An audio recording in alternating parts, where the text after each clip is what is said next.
మీలో చాలామందికి తెలుసో తెలియదో నాకు తెలియదు, కానీ మేము మెడ్రాస్ నుంచి నేను దగ్గరుండి ఒక కరస్పాండెంట్ ఉండేవాడు. చాలామంది అభిమానులు లెటర్, అప్పుడు ఫోన్స్ లేవు, లెటర్స్ రాస్తే ఆ లెటర్స్కి సమాధానం ఇస్తూ ఆ సినిమాకు సంబంధించిన సమాచారం, చిరంజీవి గారి ఫోటోగ్రాఫ్ ఇవి దగ్గరుండి చూసుకునేవాడు. సో అలాగా ట్రావెల్ చేస్తుండగా ఆఖరికి మేము 1993 or 94లో హైదరాబాద్ వచ్చి ముగ్గురు మునగాళ్ళు సినిమా తీయడానికి. ఆ టైంలో అభిమానులందరూ ఉన్నారు, కానీ ఎవరు కూడా ఒక యూనిటీగా కానీ ఒక బలమైన శక్తిగా కానీ కలిసి ఉండలేదు, విడివిడిగా ఉన్నాం. కానీ ఆ శక్తి తాలూకు బలం నాకు తెలుసు, అభిమానుల యొక్క యూనిటీ తాలూకు బలం నాకు తెలుసు. సో ఆ టైంలో స్వామినాయుడు నా దగ్గరికి ఒక జర్నలిస్ట్గా వచ్చాడు. మాట్లాడిన తర్వాత నాకు స్వామినాయుడు పని విధానం నచ్చింది, చేసే మాట్లాడే విధానం. సో స్వామినాయుడిని పెట్టి ఆ తర్వాత మాతో పాటు గంగాధర్ కలిశాడు, చందు కలిశాడు, తర్వాత చాలామంది రమణారెడ్డి గారు లాంటి వ్యక్తులు, ఇక్కడున్న చాలామంది కలిసేవాళ్ళు. మేము అప్పట్లో అభిమానులందరినీ జిల్లా వైజ్, ఏరియా వైజ్ పిలిచి వాళ్ళతోటి కమ్యూనికేట్ చేసి అభిమానులు ఎలా పనిచేయాలని ఒక చిన్న దిశానిర్దేశం చేసి సామాజిక కార్యక్రమాల్లో పాల్గొనే విధంగా అందరినీ మోటివేట్ చేసి ఒక సరదాగా అందరం కలిసి ఒక లంచ్ తీసుకొని అలా డిస్పర్స్ అయ్యాం. ఆ విధంగా మాకు 1998 ఆ టైం కల్లా 96 కల్లా బలమైనటువంటి మెగాభిమానుల ఒక శక్తి, ఒక సైన్యం సమకూరింది. సో అందుకని నాకు వ్యక్తిగతంగా నేను ఇటు చిరంజీవి గారికి, పవన్ కళ్యాణ్ గారికి, మిగిలిన మా హీరోలందరికీ ప్లస్ వర్సెస్ మన అభిమానులందరికీ ఒక చిన్న బ్రిడ్జ్ లాగా ఉండేవాడిని. సో మీ అందరితో నాకు వ్యక్తిగతంగా చాలా పరిచయం. నేను అభిమానులు ఎందుకు ఇష్టపడతాను అనేదానికి ఒకటే మాట. నేను క్లోజ్గా అబ్జర్వ్ చేస్తున్నప్పుడు మేము బయటకు వచ్చిన, అంటే మేమంటే చిరంజీవి గారు, పవన్ కళ్యాణ్ బయటకు వచ్చిన పాపం వాళ్ళు ప్రతి ఫస్ట్ డే సినిమా రిలీజ్ అయినా ఏయో బ్యానర్లు కట్టి, కొంతమంది ఏమో అన్నదానాలు చేసి, కొంతమంది రక్తదానాలు చేసి, ఇలా ఎంతో చేసేవాడు. సో ఇలా చేసే అభిమానులు ఎన్నోసార్లు మా కళ్ళ ముందు తోపులాటకు గురయ్యో. సో మా మనసు చాలా బాధపడేది. పాపం వాళ్ళు ఎంతో కష్టపడి వచ్చారు, వాళ్ళకి కొంతమందికి ఇలా జరుగుతుంటే మేము ఇది మన పవన్ కళ్యాణ్ గారు చూసి అప్పట్లో అసలు 100 days ఫంక్షన్స్ చేయటమే మానేసి, పవన్ కళ్యాణ్ గారి సినిమా ఎన్ని సినిమాలు సూపర్ హిట్స్ ఉన్నా ఈ ఫ్యాన్స్ వీళ్ళు పడే బాధ వాళ్ళేమో అలాగ ఆపలేము అభిమానాన్ని. సో ఓకే, మనం ఫంక్షనే చేయకపోతే పోద్దు కదా, వాళ్ళకి ఎటువంటి ఇబ్బంది ఉండదని ఆలోచించి 100 days ఫంక్షన్స్ ఏమీ చేసేవాడు కదా పవన్ కళ్యాణ్. అది ఆయనకి మీ మీద ఉన్నటువంటి ఇష్టం, ప్రేమ. సో ఈ ఓవరాల్ ప్రాసెస్లో చిరంజీవి గారు ప్రజారాజ్యం పార్టీ పెట్టడం, దాంట్లో మన మెగాభిమానులందరూ ప్రజారాజ్యం కార్యకర్తలకు చాలా చురుగ్గా పాల్గొన్నారు. సరే, మనకున్న కాలమాన పరిస్థితుల దృష్ట్యా ప్రజారాజ్యం పార్టీని కొన్ని తప్పని పరిస్థితులు కాంగ్రెస్లో విలీనం చేసినప్పుడు మొట్టమొదటిగా బాధపడింది పవన్ కళ్యాణ్ గారు.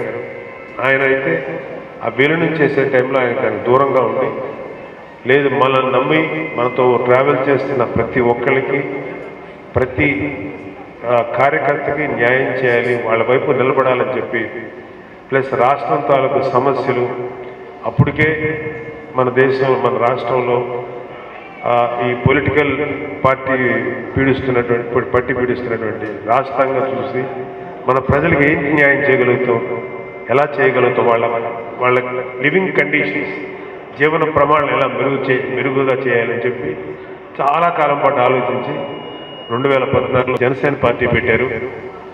ఆ రోజు నుంచి ఈ రోజు దాకా ఆర్నిసలు శ్రమిస్తూనే ఉన్నారు మన పవన్ కళ్యాణ్ గారు.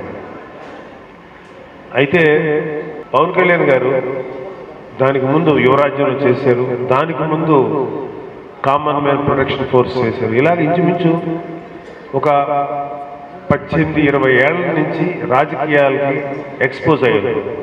సో ఇప్పుడు పవన్ కళ్యాణ్ గారు ముందుకు ఇంకా 2019లో అత్యంత నిరాశాజనకమైన ఫలితాలు వచ్చి కూడా పట్టు వదలకుండా ఈ రోజు కూడా యుద్ధం చేస్తున్న వ్యక్తి పవన్ కళ్యాణ్.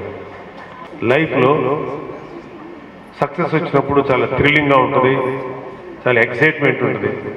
మీరందరూ కూడా చిన్న విజయమో పెద్ద విజయం లైఫ్లో సాధించుంటారు, ఆ ఎక్సైట్మెంట్ ఉంటుంది. అదే ఫెయిల్యూర్ వస్తే చాలా డిసప్పాయింట్మెంట్ ఉంటుంది, మనందరం అనుభవించింది.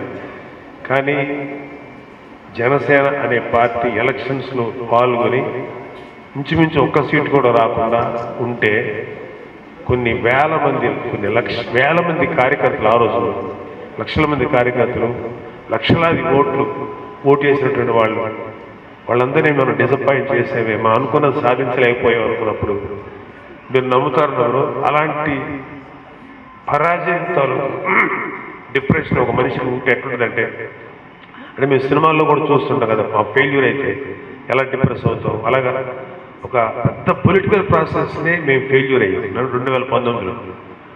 మీకు అలా ఫెయిల్యూర్ అయినప్పుడు ఒక వ్యక్తి ఎన్ని రోజులు డిప్రెషన్ ఉంటాడు మీకు ఊహకూడదు. చాలామంది రోజుల తరబడి నెలల తరబడి కూడా డిప్రెషన్లోకి వెళ్ళిపోతారు, మళ్ళీ కూడా తీసుకుని వస్తారు, అది వేరే విషయం. ఒక్క పవన్ కళ్యాణ్ గారు డిప్రెషన్లోకి వెళ్ళలేదు, ఓన్లీ ఫెయిల్యూర్ విన్నారైనా తెలిసింది కేవలం 15 నిమిషాలే, 15 మినిట్స్లో okay let's go for N interview 15 నిమిషాలు పెట్టారు. అయితే అప్పుడు మీకు అంటే మనం సక్సెస్లో ఉన్నప్పుడు, బలంగా ఉన్నప్పుడు ప్రతి వాళ్ళు నేనే మీకు చెప్పి చేశాను, నా వల్లే మీరు నేను ఇచ్చిన సలహాల వల్లే అని చెప్పుకుంటాను. ఫెయిల్యూర్ అయినప్పుడు ఎలా పొడుస్తారో నా కళ్ళారా నేను కూడా అనుభవించాను. ఒక కళ్యాణ్ బాబుతో పాటు నేను 2019లో నర్సాపురం ఎంపీగా నిలబడినప్పుడు మనం అంటే తెగ అభిమానించే ఒక గ్రూప్ వాళ్ళ నాయకుడు వచ్చి ఫెయిల్యూరు ఇలా కాదండి మీరు ఇలా చేయాలి. ఎప్పుడు కూడా ఫెయిల్యూర్ అయినప్పుడు నేనైతే ఫెయిల్యూర్ అయిపోయిన ఎవరైనా కనుక ఫెయిల్యూర్ అయితే ఆ వ్యక్తిని ఎప్పుడు విమర్శించను, ఆ వ్యక్తిని ఎప్పుడు కమాన్ నెక్స్ట్ మళ్ళీ ఫైట్ చేద్దాం లేగు అంటాం తప్ప. కానీ మమ్మల్ని కుళ్ళ పొడిచారు, ఒక్కొక్కడు కుళ్ళ పొడిచారు, మేమేం భయపడలేదు. ఇంకా నన్నే అంత చేశారంటే పవన్ కళ్యాణ్ గారికి ఎంత రేంజ్ ఆఫ్ ప్రజలు వచ్చింది. అయినా సరే ఆయన ఏమి మొక్కవరు, ఎందుకంటే ఆయన ఒక 5 ఏళ్ల ఎలక్షన్స్ కోసం 10 ఏళ్ల ఎలక్షన్స్ కోసం కాదు, 25-30 సంవత్సరాల మీ భవిష్యత్తు కోసం నిలబడిన వ్యక్తి ఆయన. సో ఆయన డిసప్పాయింట్ అవ్వాలి, కాకపోతే అలా సైలెంట్గా కూర్చోరు. అలా చాలా సందర్భాల్లో పవన్ కళ్యాణ్ గారు చెప్పుకుంటారు, గుర్తుందో లేదు. సుగారి ప్రీతి ఒక చిన్న పాప, 16 ఏళ్ళ పాప, ఆ పాపను దారుణంగా అత్యాచారానికి గురి చేసి చంపేసింది. ఆ కేసు జరుగుతుంది, తల్లి పోరాడుతుంది, సుగారి ప్రీతి తల్లి.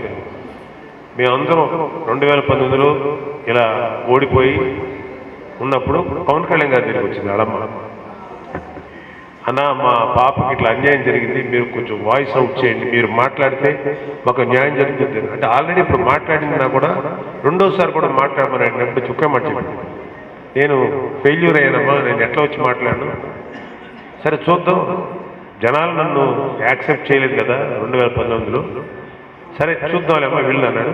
ఏదో ఒకరోజు వెళ్ళిపోయిన 1 or 2 డేస్కో 3 డేస్కో తిరిగి మోటివేట్ అయ్యి కర్నూలు వెళ్తే లక్షల మంది ప్రజలు ఆయనకి బ్రహ్మరథం పెట్టారు. అంటే అప్పుడు మాకేమనిపించిందంటే ఇంకా ధైర్యం వచ్చింది, అపజయాలు మమ్మల్ని ఏమీ చెయ్యలేవు, వీ డోంట్ కేర్, మనం ముందుకే వెళ్తామని చెప్పి ఆ రోజు పవన్ కళ్యాణ్ గారు నిర్ణయించుకుంటే దాని ద్వారా అక్కడి నుంచి భవన నిర్మాణ కార్మికుల ఇష్యూ, మత్స్యకారులకు సంబంధించిన సమస్యలు కానీ ఇలా అనేక కులాలకు సంబంధించి, అనేక వర్గాలకు సంబంధించి, అనేక ప్రాంతాలకు సంబంధించిన విషయాలు ఎన్నోసార్లు, రాజధాని అమరావతి రైతుల విషయంలో పోరాడారు. ఇలాగా ప్రతి ఒక్కళ్ళ కోసం ఆ రోజు నుంచి ఈ రోజు దాకా ముందుకు వెళ్తూనే ఉన్నాం. అపజయం మమ్మల్ని ఎప్పుడు నిరాశకు గురి చేయాలి. అంటే చాలామందికి తెలిసిన ఒక విషయం ఏంటంటే, ఒక రాజకీయ నాయకుడు ఈ ఎలక్షన్స్ కోసం పోరాడతాడు, ఒక గొప్ప నాయకుడు రాబోయే తరాల భవిష్యత్తు కోసం పోరాడతాడు. పవన్ కళ్యాణ్ గారు అలాంటి నాయకుడు. నేనొక నిజం, జరిగే యథార్థాల అగ్ని పర్వతం, జననం మరణం మధ్య జరిగే నాటకానికి నేనే సాక్షిని. సగటు మానవుని గొంతుక నేను. మీ అందరి కోసం ప్రతి గడియ పనిచేస్తూ గళం వినిపించే G9 న్యూస్.